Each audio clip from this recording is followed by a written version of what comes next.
Hola, muy buenos días. Mi nombre es Sara Natalia Molano Rociasco. A continuación, presentaremos el trabajo de la fase 4 de procesos generales y especiales del servicio farmacéutico. Bueno, miremos los contenidos. Primero, concepto de fórmula magistral. Segundo, validación de prescripción. 3. Validación de condiciones de laboratorio. 4. Ingredientes y materiales. 5. Preparación. 6. Envasado y etiquetado. 7. Proceso post-elaboración. 8. Las conclusiones y las recomendaciones.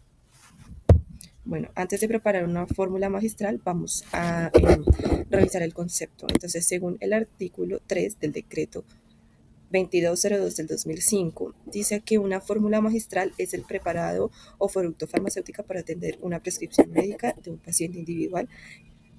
Esto quiere decir que es una fórmula la cual sirve para una situación o para un paciente en una situación específica. No puede ser masivo, no puede ser general, sino simplemente corresponde a una situación específica en la cual un paciente requiere ese medicamento, esta fórmula, y además de esto, esta fórmula magistral debe cumplir ciertos ítems. Uno, que es para un paciente individual, no es para una producción masiva.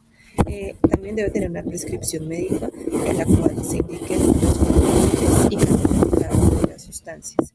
También debe ser de dispensación inmediata, no puede ser semanal, sino es una fórmula, un medicamento que se prepara en el instante y se eh, eh, da al paciente en el mismo instante. Bueno, vamos con el siguiente punto, que es la validación de la prescripción según el decreto 2200 del 2005. La farmacia debe verificar que la prescripción está hecha por un profesional de salud, es decir, que no cualquier persona puede preparar una fórmula magistral, sino debe ser un profesional de la salud competente que debe cumplir algunas características especiales. Entre ellas, las características de la prescripción. Bueno, ahora vamos a verificar los criterios mínimos obligatorios de la prescripción: el nombre del paciente, el diagnóstico, la dosis, la forma farmacéutica, la vía de administración, la duración del tratamiento y la cantidad total a ser utilizada. Entonces, vamos a especificar también cada uno de los componentes que se deben utilizar de los principios activos con su respectiva cantidad. Si el farmacéutico detecta un posible error o una inconsistencia en esta receta, no puede dispensarlo, sino debe ir a consultarlo con el prescriptor para aclarar dudas antes de proceder. Entonces acá en la imagen podemos ver una prescripción en la cual cumple los requisitos mínimos como el nombre del paciente, el diagnóstico, el tipo de fórmula, los componentes activos, la vía en la que se le va a aplicar, la posología. Bueno, ahí lo podemos ver con más claridad. Entonces, los que ya les había explicado. Seguimos ahora con las condiciones del laboratorio. Según la resolución 1403 del 2007, para poder elaborar preparaciones magistrales, el establecimiento o servicio farmacéutico debe contar primero con un certificado de cumplimiento de buenas prácticas de elaboración emitido directamente por el INVIMA. ¿Esto qué quiere decir? Que la autoridad sanitaria verifica las condiciones del laboratorio, entre eso la estructura, el personal, el control de calidad, para así poder conceder una autorización para que ellos puedan realizar los procesos. Debe tener la infraestructura adecuada. Debe existir un área de elaboración separada dentro del servicio farmacéutico, la cual debe tener superficies de trabajo lisas, impermeables y fáciles de limpiar, para prevenir, obviamente, la contaminación con agentes externos. Otra cosa que debe tener también la infraestructura es que debe tener las secciones debidamente diferenciadas. Listo, las materias primas, los residuos, los utensilios, documentos y entre otros. Otra cosa que debe tener es que las condiciones físicas deben ser controladas, es decir, aire, temperatura, humedad, iluminación. Debe también tener termómetros, controles de temperatura y llevar los respectivos registros de todos esta información. Todo el personal debe contar con el vestuario, el lavamanos, zonas de desinfección, entre otras condiciones. Listo. Equipos y dotación. Entonces, deben contar con todos los elementos para poder realizar esto, como mezcladores, balanzas, agitadores, recipientes, etc. Estos deben estar desinfectados, registrados, pesados y contar con el preciso registro de todo esto. Ahora vamos con el personal capacitado. El personal que prepara las fórmulas magistrales debe tener la formación adecuada. Puede ser un químico farmacéutico, un tecnólogo, según el tipo de preparación, y debe seguir protocolos para la manipulación, la limpieza y la seguridad. También se exige la capacitación en los protocolos de trabajo, interpretación de la prescripción, manejo de equipos, control de calidad y gestión de residuos. Ahora, vamos con los protocolos escritos. Deben existir protocolos para cada etapa del proceso: limpieza de áreas, desinfección, control físico-químico y microbiológico, mantenimiento de equipo y manejo de desviaciones, residuos, etc. Y también deben haber procesos para el control del proceso para la inspección final de la preparación magistral. Listo, entonces vamos a empezar a mirar qué ingredientes y qué materiales se necesitan para una preparación magistral, especialmente la que yo escogí. Vasos de vidrio o acero inoxidable, termómetros hasta 100 grados centígrados, una mini batidora o un batidor manual, una balanza precisa de hasta de 0.1 gramo, tenemos espátulas, cucharas, varillas, tenemos alcohol al 70% para desinfectar, tenemos guantes, mascarillas, gorros y tenemos frascos también con frascos limpios de 100 ml o de 250 gramos. Listo para la preparación. En primer lugar, debemos calcular la cantidad de cada ingrediente. Lo que vamos a preparar son 250 gramos. Sí, 250 gramos.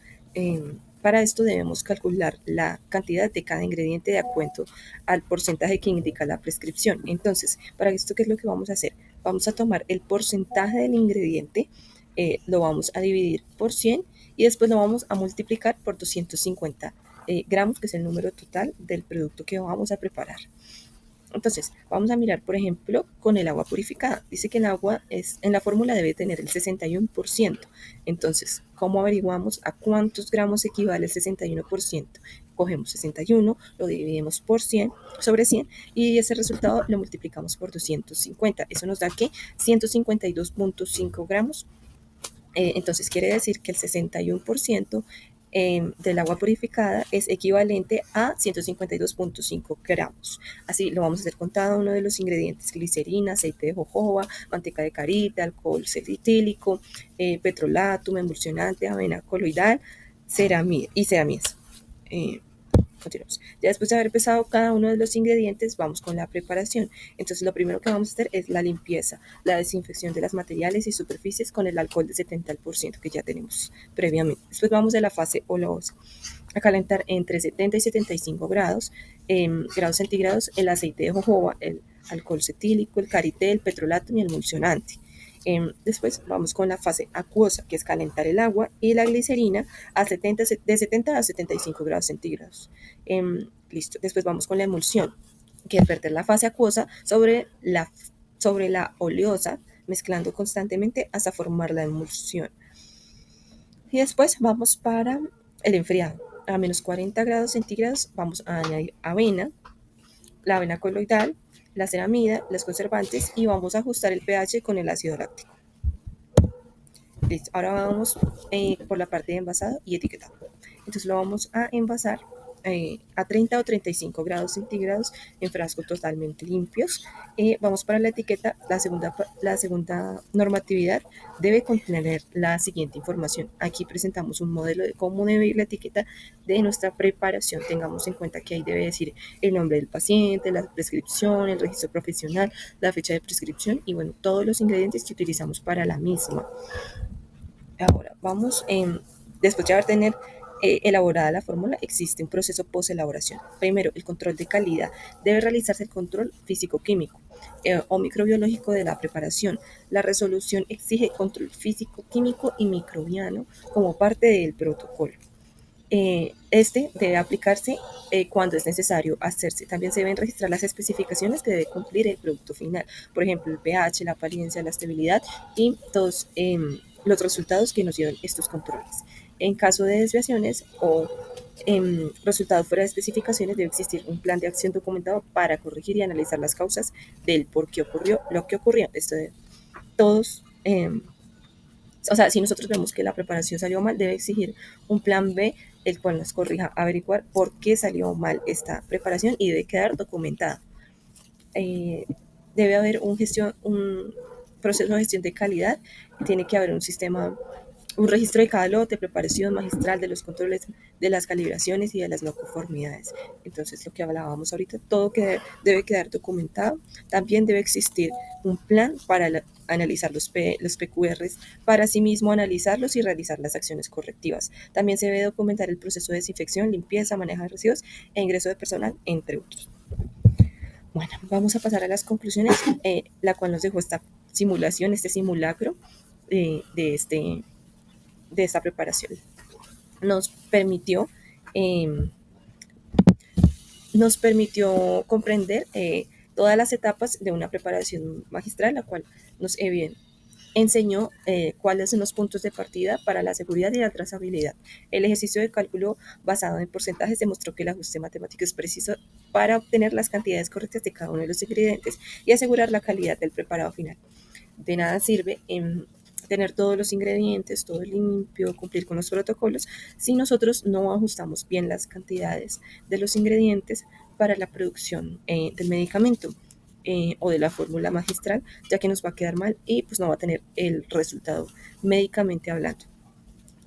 Las fases de preparación evidenció la importancia de seguir procedimientos, control de higiene, orden, secuencia, es decir, pongámoslo en el ejemplo contrario, de nada nos sirve tener bien los porcentajes si nosotros no llevamos bien los protocolos, si no vamos bien con los procesos, no nos podemos adelantar en un proceso antes que el otro porque la preparación no va a quedar bien ejecutada. El etiquetado resultó ser clave para el cumplimiento normativo. Sí, si nosotros no tenemos un buen etiquetado, la información no va a ser veraz, no va a ser comprensible, entonces este no va a ser positivo para el medicamento, ni para el paciente, ni para la persona que lo va a aplicar, ni tampoco va a ser fácil de entender y puede producir que este no sea bien aplicado al paciente. Ok, entonces la recomendación es fortalecer la revisión y validación de la prescripción médica, verificación que incluya todos los datos requeridos para una preparación magistral según la normativa colombiana. Sí, tenemos que verificar que todo esté bien, que tengamos todos los datos para sí mismo poder hacer bien la preparación magistral. Utilizar formatos estandarizados de cálculo, de preferencia automatizados para minimizar errores y facilitar auditorías y registros. Preferiblemente que todo sea escrito y documentado, ya sea de forma digital o manual, pero que se haga el registro estandarizado para que así sea mucho más sencillo verificarlo y auditarlo. Aplicar buenas prácticas de elaboración, incluyendo control de temperatura, limpieza, organización del área y uso de equipos adecuados y calibrados. Volvemos a repetir, si no tenemos todo en orden, si no tenemos unas buenas prácticas de elaboración, pues entonces posiblemente esto quedará mal si no nos regimos ante esto. Bueno, continuamos con diseñar etiquetas que cumplan requisitos legales y resalten la advertencia de seguridad, incluyendo preparación magistral, uso exclusivo de paciente, vía, lotes, fechas. Entonces, estos son los requisitos que debe tener las las etiquetas para garantizar la seguridad de nuestro trabajo y la seguridad del paciente, y realizar la retroalimentación posterior a la simulación para identificar las mejoras, reforzar competencia y promover la responsabilidad profesional en el proceso completo. Listo, bueno, aquí está la bibliografía que consultamos y por último me queda agradecer, gracias por su atención.